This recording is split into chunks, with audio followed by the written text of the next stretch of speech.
కామారెడ్డి పట్టణ కేంద్రంలోని Aryabhata junior college వినాయకుని లడ్డూను 21,000కి విద్యార్థులు కైవసం చేసుకున్నారు. వినాయక శోభాయాత్ర నిర్వహించడం జరిగింది. సీఈఓ గురువిందర్ రెడ్డి మాట్లాడుతూ, సర్వసాధారణంగా అందుకున్న తర్వాత మా కళాశాలలో వినాయక శోభాయాత్ర నిర్వహించేది, కానీ ఈ సంవత్సరం అనుకోని పరిస్థితుల్లో వర్షాలు కామారెడ్డిని అతలాకుతలం చేయడం వల్ల 5 రోజుల్లో చేయాల్సిన ఈ సంబరాన్ని 7 రోజుల్లో చేయడం జరిగిందని తరపున శోభయాత్ర నిర్వహించడం జరుగుతుంది. 7 రోజులు ఎంతో భక్తి శ్రద్ధలతో పూజలు అందుకున్న వినాయకుడు మనందరికీ తెలుసు. ఏ శుభకార్యము జరిపినా మొట్టమొదటిగా మనకు గుర్తుకొచ్చేది, పూజించేది వినాయకుడిని. కాబట్టి అలాంటి వినాయకుడిని భక్తి శ్రద్ధలతో 7 రోజులు జరుపుకొని ఈరోజు గంగమ్మ ఒడికి చేర్చడం జరుగుతుంది.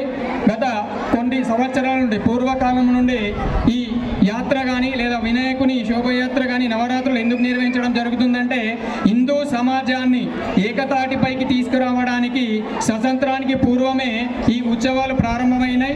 ఆ ఉత్సవాలని అనాదిగా కొనసాగిస్తూ వస్తున్నాము.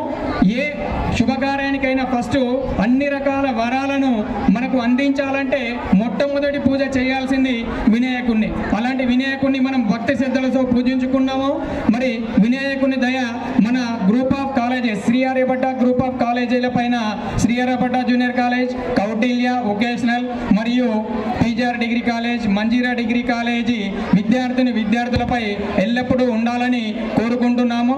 అలాగే మరి ప్రతి సంవత్సరం మనకు లాస్ట్ ఇయర్ కూడా 2, 3, 4, 5 ఇట్లా టాప్ 10లలో గత 8 ర్యాంకులు రావడం జరిగింది.